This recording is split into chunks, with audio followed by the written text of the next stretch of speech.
Good start for us. Obviously, good start to the game. Marquette played zone, which was very effective last night against Seton Hall, and a good shooting Seton Hall team. And we just came out and made threes, consecutively early. I thought that set the tone for the game. If you're playing zone and the team comes out and starts hitting threes like that, it makes it tough. And then they had to switch to man-to-man, and after playing last night, I don't think they wanted to be chasing us around man-to-man. So I think they were probably the two keys: the fact they played last night and the fact that we hit threes early against the zone. Questions, please? Raise your hand, please. Right here in front, Sean. Jay, did last year's early exit, is that anything you thought about? We tried not to. We tried not to talk about it. We really try to focus on just, be here now. You're saying be here now, whatever's in front of us. But there's no doubt it's in the back of your minds. We didn't talk about it.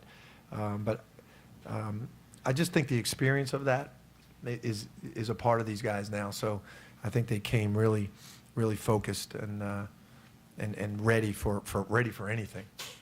In front, Ruben. One guy we don't really talk about, Chris Jenkins, but he comes in, they put up to 15 or so, and the ability to have a guy like that who lets the game come to him and hits 3 straight threes like that.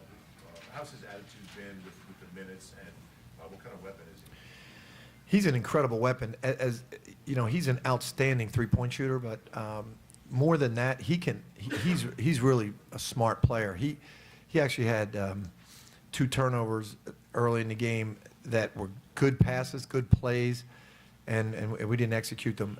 I thought there was a play in the first half where he skipped it to Josh in the corner. That was a big play to kind of separate us.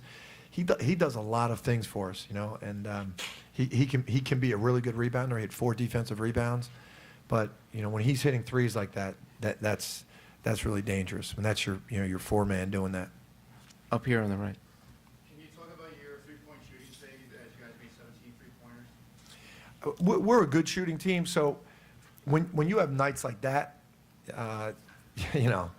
you're going to win most games. But when you're a shooting team, there's going to be some nights where you don't make those shots, and you can't be afraid. You can't be afraid to let them fly, and you got to be able to do other things when you're not making shots. So that's why I thought it was so important that we hit shots early against that zone. Early in the first half, we took a lot of threes. If we're missing those and they're getting out in transition, it's a different game. But so when you make them, it makes a big difference. Over on the right, Everett.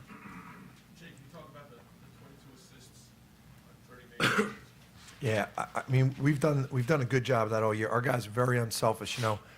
Darrun Hilliard's our leading scorer. We just talked to the team about that. Darrun Hilliard starts the game off hitting 2 threes, and then we ran 6 more plays for him, and he got 6 assists in the first half on those plays. So a lot of times when a guy gets it going, then he feels like, oh, it's my night. When your senior does that, your leading scorer, I think that sets the tone for everybody. In the middle, Sam. Jay, it was 18-8, I think, but then 18-16, and right before 18-16, Josh comes in. I know this gets to be an old story for you after all, but we're starting to worry. What was your emotions as it went from 18-8 to 18-16? I think we called timeout at 18-16. I was worried. So if I called the timeout. You know what? We made some substitutions there that probably weren't. We had a bad mixture out there on the court for what they were doing, and we didn't get some rebounds. They got some offensive rebounds, some extra opportunities, and Josh brings so much to us, not just his shooting, but offensive rebounding, defensive energy, guarding Carlino, getting steals in transition. He's an incredible scorer. When it was tight, he made an incredible 1-on-3 drive to finish. So he's the perfect 6th man. Probably won't be a 6th man next year, but he's the perfect 6th man in that he can come in to fill any spot, any position, or any role, whatever you need at the time. You need shooting, you need defense, you need rebounding. In the back. I'm sorry. Just a quick follow. So, just to be funny about this, he makes 11 in a row and out he comes. Is that what he got now? 11 in a row? It was 11 in a row. He gets tired sometimes.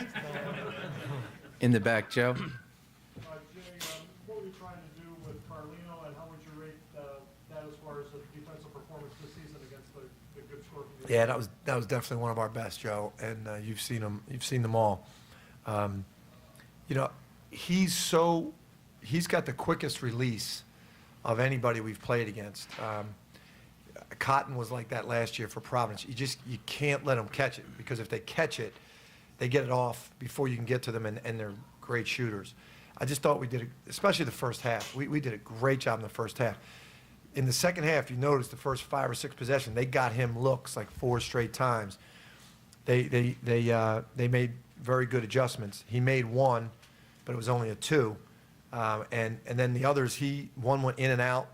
But I just thought we rushed them, and we kept enough people on them, and we switched out on them. So it was a really good execution by our guys. On the left, John. Jay, when you look at your coaching career, where does this team rank defensively, out of all the teams you've had? Not as good as I'd like it to be, really. Today was good.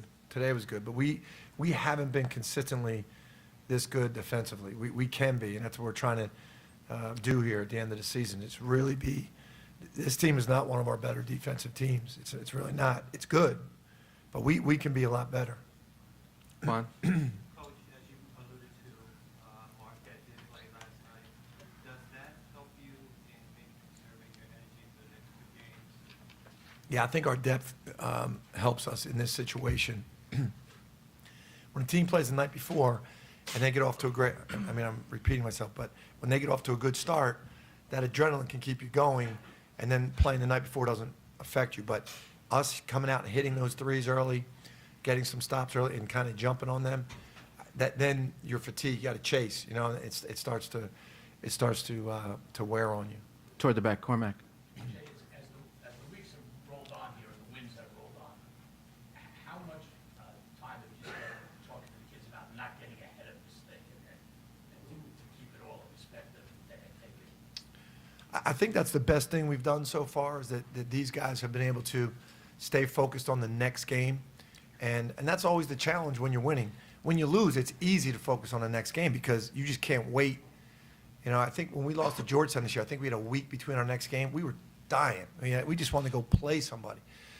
That's easy. It's when you keep winning that you got to stay focused on your scouting report. You got to stay focused on the details. And I think this team's done a very good job. Bob, right in the middle. It's kind of a backward question, but you're used to it. Is this kind of game okay with you in that the things you do well, you were able to do today? And the Big East tournament is usually all about surviving when you're not doing the things that you do well. In other words, you're finding those secondary ways of getting it done. I mean, not that there wasn't adversity today, but. Right. I think it's a good way to start. It's a good way to start. If you're coming off a game, last year in the game against Seton Hall, we actually took the lead with about 8 seconds to go, and it was one of those games where you would have went back and said, look, guys, we found a way, but we got to make improvements in all these areas. I like it better this way, where we did a good job defensively. We can go back and look and prepare for whoever we play. And, guys are feeling good. They're making shots in this arena. They feel good about it. I like it that way. Terry, in the middle. Josh, take us through that sequence where you did score those 11 straight points. What was going through your head? What did you feel? Just felt confidence. Darrun was finding me when I was open. Ryan found me. Chris found me. And then when those guys are just finding you when you're wide open, after the first couple, you just getting a rhythm, get confidence. And my teammates just did a great job finding me. So I really wasn't thinking. I was just shooting. All right, we're two more. Right in the middle. Right there.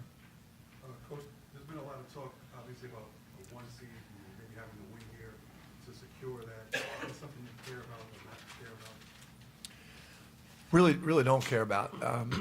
Winning the Big East tournament would be, now to me, I'm a little different this way, but to me it would be far more rewarding than getting a 1 seed. I just think that there's a lot more to that than getting a 1 seed, and a 2 seed's good too.